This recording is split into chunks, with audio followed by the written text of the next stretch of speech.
فرعون کو اس نے وہ خواب دیکھ لیا تھا کہ ایک ستارہ اٹھے گا اور پھر وہ گرے گا تو میری ساری سلطنت کو تباہ کر دے گا۔ نجومیوں سے اس نے پوچھ لیا، اس نے کہا کہ ایک بچہ پیدا ہوگا جو تیری سلطنت کو تباہ کرے گا۔ چاہیے تو یہ تھا کہ وہ توبہ کرتا، لیکن اس نے کیا کیا کہ اس نے بچوں کو قتل کرانا شروع کیا۔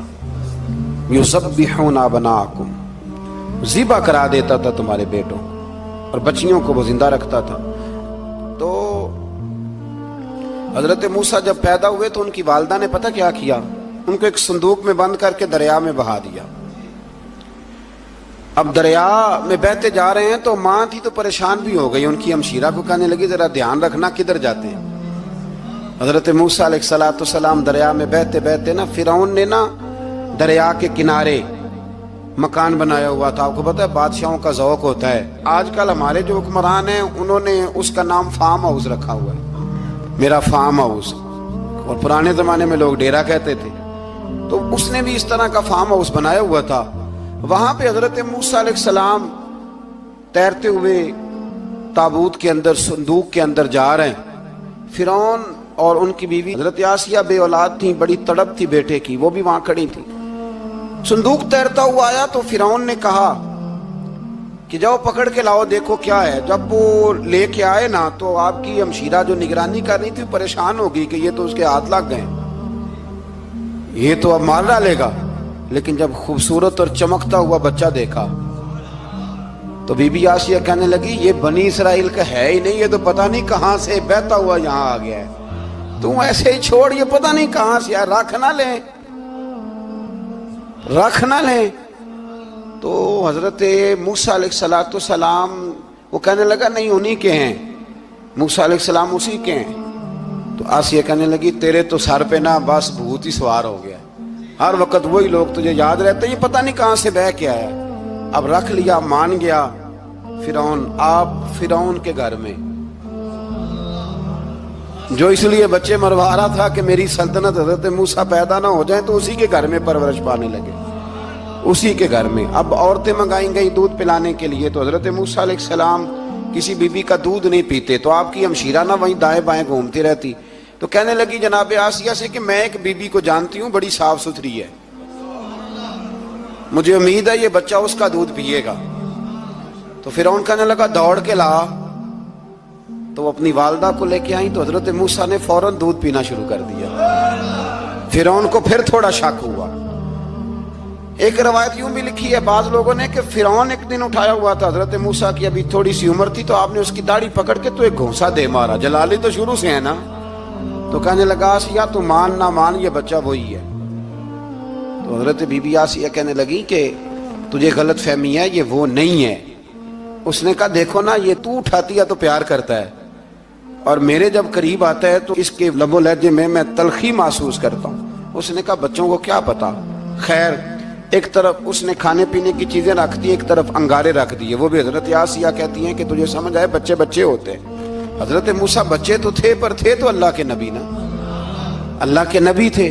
جب اس نے کہا نا یہ بچے ہیں تو حضرت موسیٰ علیہ السلام بجائے انگاروں کی طرف جانے کے، نبی تھے وہ سیدھے کھانے پینے والی چیزوں کی طرف بڑھنے لگے۔ فرعون کہنے لگا اب بتا۔ اللہ تعالیٰ نے حضرت جبریل کو بھیجا، انہوں نے کہا ادھر نہیں جانا آپ ادھر جائیے۔ تو آپ آگ کی طرف گئے اور ایک کوئلہ اٹھا کے زبان پہ رکھ لیا۔ تو آسیہ کہنے لگی سمجھ آئی، بچے کو کیا پتا کدھر جانا ہے کدھر نہیں جانا، اگر وہ اتنا ہی خیال ہوتا وہی بچہ ہوتا تو آگ۔ اور بعض مفسرین نے لکھا ہے یہ جو حضرت موسیٰ دعا مانگتے تھے نا رب اشرح لی صدری ویسر لی امری، یہ وہ آگ کا انگارہ جب کوئلہ منہ میں رکھا تھا نا تو اس کی وجہ سے زبان میں کچھ لکنت آ گئی، تو آپ دعا کرتے تھے کہ یا اللہ میری زبان کی وہ بند گرا کھول دے تاکہ میں کھل کے فرعون کے سامنے بات کر سکوں۔ وہیں حضرت موسیٰ پلنے لگے، وہیں پلے، وہیں جوان ہوئے، وہیں اللہ نے ساری دولتیں دی، بہن بھی ملی، ماں بھی ملی، اور سارے عزیزوں کا پیار بھی ملا۔ اسی گھر کے اندر اللہ نے پرورش کر کے فرعون کے ظلم سے بنی اسرائیل کو نجات عطا فرمائی۔ موسیٰ بھی فرعون کے گھر میں پلنے لگے، اور جب جوان ہو گئے تو فرعون کے ہاں جو ظلم ہوتا تھا حضرت موسیٰ اس پر بول پڑتے تھے، جلال فرماتے۔ تو فرعون پھر ناراض رہنے لگا، یہاں تک کہ اس نے آپ کو نکال دیا آپ تشریف لے گئے وہاں سے. تو حضرت موسیٰ ایک دن شام کے وقت دوبارہ آئے بستی میں، لوگ سوئے ہوئے تھے. تو دو آدمی، ایک بنی اسرائیل میں سے اور ایک فرعون کی اپنی قوم میں سے، وہ دونوں آپس میں جھگڑ رہے تھے. لیکن وہ جو حضرت موسیٰ کی بنی اسرائیل کی قوم کا شخص تھا، اس پر وہ قبطی، وہ جو فرعون کے قریبی لوگوں میں سے تھا، وہ ظلم کر رہا تھا اور بوجھ اٹھانے کی بات کر رہا تھا. اب اس نے حضرت موسیٰ کو پکارا کہ یہ دیکھے میرے ساتھ کس طرح کی بات کر رہا ہے. تو حضرت موسیٰ کا ارادہ بھی نہیں تھا، آپ نے بس اس کو سمجھایا. پر کچھ لوگوں کو سمجھ، تو حضرت موسیٰ نے پھر ایک مکہ مارا، ایک گھونسا مارا، صرف ایک ہی. یہ کئی تگڑے اور دلیر اس طرح کے بھی ہوتے ہیں کہ گھونسا ایک بھی برداشت نہیں کرتے. وہ ایک مارا، آدمی دھڑام سے زمین پہ گرا اور ماری گیا. حضرت موسیٰ کا ارادہ نہیں تھا لیکن وہ مر گیا. حضرت موسیٰ علیہ السلام نے اس بات پر اپنے رب سے استغفار بھی فرمائی. قرآن کہتا ہے کہ انہوں نے معافی چاہی کہ اللہ میرا ارادہ نہیں تھا. بہرحال اگلے دن نا حضرت موسیٰ دوبارہ آئے. وہ سنا کرتے تھے نا ہم کہ بیوقوف دوست سے عقل مند دشمن بہتر ہوتا ہے. وہ کم از کم دشمنی تو عقل مندی سے کرتا ہے نا، لیکن جو بیوقوف دوست ہو بیوقوفی. حضرت موسیٰ دوبارہ آئے تو وہ بنی اسرائیلی اگلے دن کسی اور سے جھگڑا کر رہا تھا. پھر اس نے مدد کے لیے پکارا تو حضرت موسیٰ کہنے لگے مجھے لگتا یہ ہے کہ تیری عادت ہے، تو خود بڑا جھگڑالو ہے، تو نے روز نیا جھگڑا شروع کیا ہوتا ہے. حضرت موسیٰ جب اس کی طرف بڑھے نہ ڈانٹنے کے لیے تو اس نے شور کرنا شروع کر دیا. کہنے لگتا ہے جس طرح آپ نے اسے کل قتل کیا تھا مجھے بھی قتل ہی کریں گے. یہ انسانوں کا مزاج ہے کہ آپ جب تک کسی کے طبیعت کے مطابق چلیں گے وہ راضی رہتا ہے، اور ذرا آپ اس کی طبیعت سے ہٹتے ہیں تو وہ شور کرتا ہے. اس نے کہا جی آپ مجھے بھی لگتا ہے ماریں گے. حضرت موسیٰ کلیم اللہ علی نبینا علیہ السلام کے بارے میں جب اس نے شور کیا تو بات پھر فرعون کے دربار تک گئی. وہ تو پہلے ہی بہانہ تلاش کر رہا تھا. اس نے کہا ڈھونڈو پکڑو اور معاذ اللہ شہید کریں گے. کسی نے آ کے خبر دی کہ آپ جہاں سے ہجرت کر جائیں، اس لیے کہ آپ کے لیے یہاں حالات درست. اور بھائی یہ چھوڑ دیا کریں بات کہ فلاں آدمی کے حق میں فلاں جگہ حالات کیسے خراب ہوئے. تو نبی کریم علیہ السلام مکہ چھوڑ کے کیوں آئے؟ حضرت موسیٰ علیہ السلام نے ہجرت کیوں فرمائی؟ یہ ایک ایسی عجیب بحث ہے جس کو لوگ بلا وجہ چھوڑ دیتے، بلا وجہ چھیڑ دیتے ہیں. اور بالخصوص ایک خاتون نے ایک دفعہ مجھے پیغام دیا تو میں بڑی اس کی بات سن کے مجھے عجیب لگا. وہ کہنے لگی کہ دوسری جگہ میری شادی ہوئی ہے، مجھے طلاق ہو گئی تھی، تو مجھے ایک تانا روز سننے کو ملتا ہے تو اتنی اچھی ہوتی تو وہاں نہ رہ لیتی. تو بھئی یہ کوئی تانے والی بات ہے؟ کوئی ضروری ہے کہ بیوی غلط ہوتی ہے تو طلاق ہوتی ہے؟ اللہ کے محبوب علیہ السلام کی دو صاحبزادیوں کو ابو لہب کے دو بیٹوں نے طلاق بھیج دی تھی. کس کی غلطی تھی؟ تو آپ کیا کہہ سکتے ہیں یہاں کیوں طلاق؟ تو اتنی جلدی بات تھوڑی کر دیں گے آپ، تھوڑی احتیاط فرمائیں بولنے میں. تو حضرت موسیٰ علیہ السلام وہاں سے نکلے اور آپ مدین کی طرف چلے گئے. مدین وہ علاقہ تھا جہاں فرعون کی حکومت کوئی نہیں تھی. حضرت موسیٰ جیسے ہی وہاں پہنچے تو ان کے اندر ایک جذبہ تھا، ظلم ہوتا نہیں دیکھ سکتے تھے. جب وہاں پہنچے تو انہوں نے دیکھا لوگ اپنے اپنے جانوروں کو گھاٹ پہ پانی پلا رہے ہیں اور دو خواتین ہیں وہ بالکل پیچھے کھڑی ہیں. تو حضرت موسیٰ کلیم آگے بڑھ کے کہنے لگے تم کیوں نہیں پانی پلاتی؟ تو وہ کہنے لگی ہمارا بھائی کوئی نہیں، باپ ہمارا بوڑھا ہے. اللہ اکبر. مجبوری یہ ہے، ہم ہیں بھی پردہ دار گھرانے کی، مجبوری ہماری یہ ہے کہ جب تک یہ سارے لوگ پانی پلا نہیں لیں گے اتنی دیر تک ہماری باری نہیں آئے گی. تو حضرت موسیٰ کلیم اللہ علیہ السلام فرمانے لگے اچھا یہ بات ہے تو جانور مجھے دو. وہ ہو یہ رہا تھا کہ چونکہ مرد پانی پلا رہے تھے تو اور جتنے بھی مرد آتے جاتے تھے وہ گھستے جاتے تھے اور عورتیں بیچاری کھڑی تھیں. حضرت موسیٰ جھٹ سے آگے بڑھے، پیچھے ہٹو. ان دو خواتین پاک باز عورتوں کے جانوروں کو پانی پلایا اور پھر آپ دوبارہ وہیں بیٹھ گئے. وہ بیویاں جلدی جلدی گھر گئیں، جا کے اپنے والد سے کہنے لگی ابا جی کمال ہو گیا، اس بستی میں ایک ایسا آدمی ملا ہے جو عورتوں کی طرف دیکھتا ہے تو نیکی کرنے کے لیے آگے بڑھتا ہے، جو مجبور اور بے کس کے لیے اچھے جذبات رکھتا ہے. فرمایا جلدی لاؤ، کچھ مفسرین اور طرف بھی گئے ہیں، لیکن جمہور نے لکھا ہے کہ وہ حضرت شعیب علیہ السلام تھے۔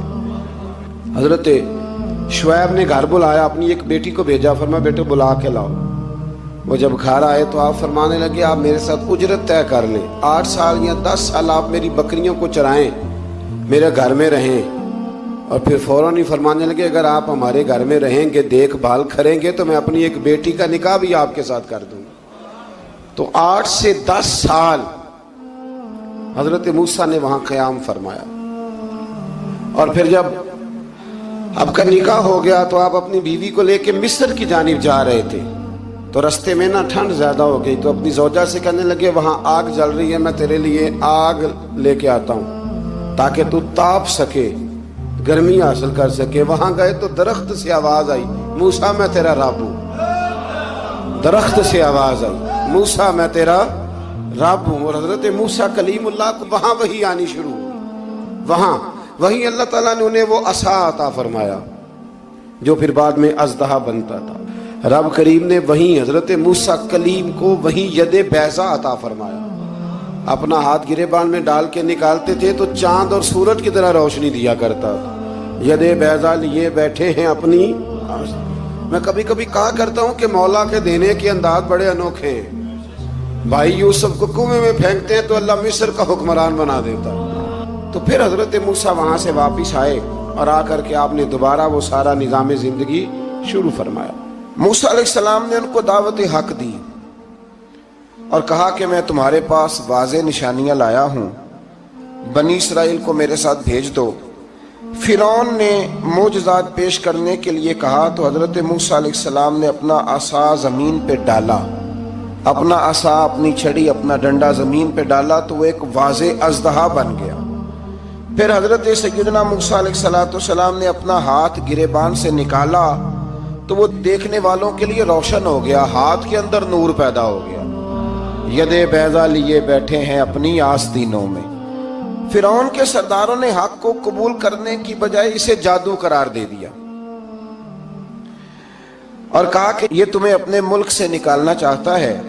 انہوں نے کہا اس معاملے کو ذرا ڈھیل دو اور جادوگروں کو جمع کرو۔ جادوگر آئے، انہوں نے فرعون سے کہا کہ ہم حضرت موسیٰ کے مقابلے میں جادو تو دکھائیں گے معاذ اللہ، لیکن اگر ہم غالب آ گئے تو پھر ہمارا انعام کیا ہوگا؟ سودا پہلے طے کرنا ہے، کیا انعام ملے گا؟ اس نے کہا کہ اگر تم غالب آ گئے تو میں تمہیں اپنا قریبی بنا لوں گا۔ بادشاہوں کا قریبی ہونا بھی تو بڑی بات ہے نا، لوگ بڑے پاپڑ بیلتے ہیں قریبی ہونے کے لیے، اور یہ جو قریبی ہوتے ہیں نا، بالخصوص جو بادشاہوں کے قریبی ہوتے ہیں، بادشاہوں کی تباہی کا سبب بھی یہی لوگ ہی بنتے ہیں۔ یہ ان کو روز خبر دیتے ہیں کہ سب اچھا ہے، سب اچھا ہے، اور دنیا کے زیادہ تر حکمران انہی لوگوں کی وجہ سے تباہ ہوتے ہیں کیونکہ ان کا خود عوام سے رابطہ نہیں رہتا۔ اگر وہ خود عوام کے ساتھ ڈائریکٹ رابطہ کریں تو شاید انہیں اچھی اور صاف ستھری چیزیں سمجھنے کو مل جائیں۔ خیر، جادوگروں نے جب کہا ہمیں کیا دو گے تو اس نے کہا تمہیں قریبی بنا لوں گا۔ جادوگروں نے موسیٰ علیہ السلام سے کہا کہ آپ پہل کریں گے یا ہم پہل کریں؟ تو موسیٰ علیہ السلام نے کہا تم پہل کرو۔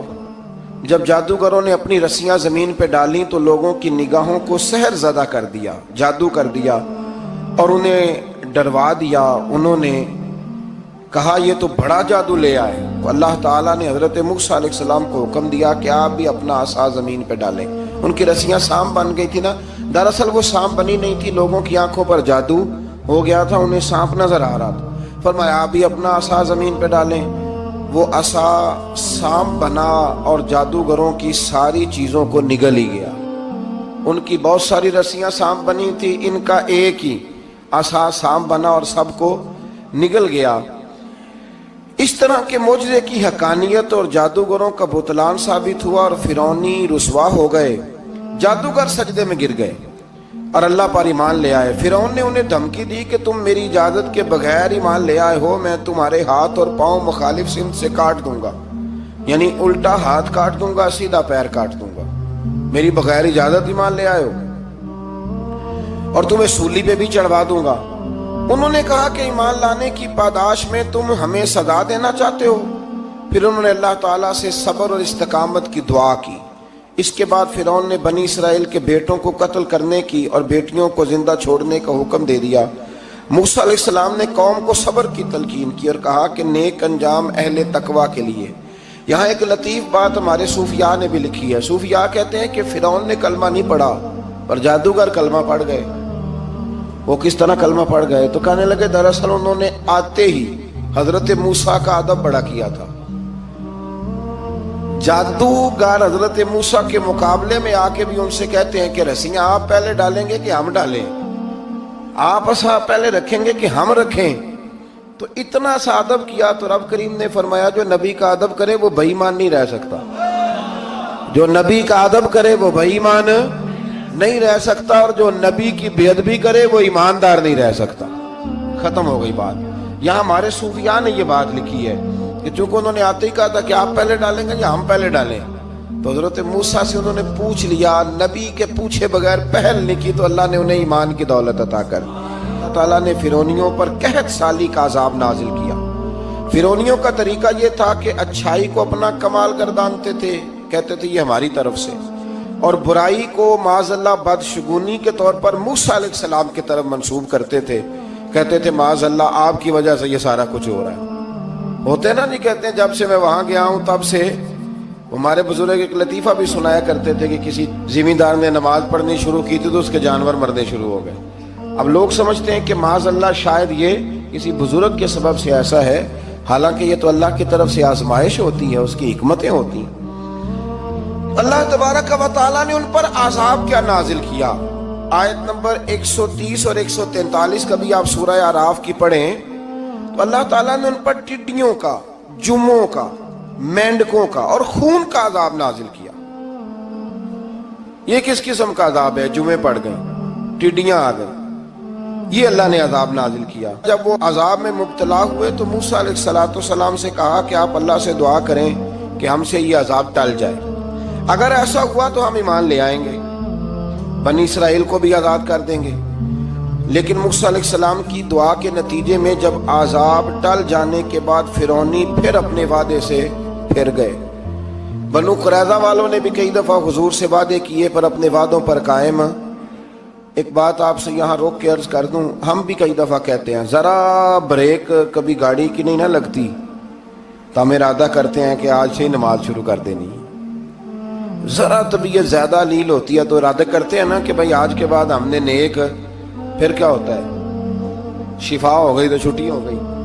یہ طریقہ درست نہیں، یہ تو کفار کا طریقہ بیان کیا نا قرآن پاک نے۔ یہاں فرمایا جب اللہ تبارک و تعالیٰ نے انہیں نجات دے دی تو اپنے وعدے سے مکر گئے، تو پھر اللہ تبارک و تعالیٰ نے بنی اسرائیل کو سمندر پار کر کے ایسی قوم کے پاس پہنچا دیا جو بتوں کی پرستش کرتی تھی۔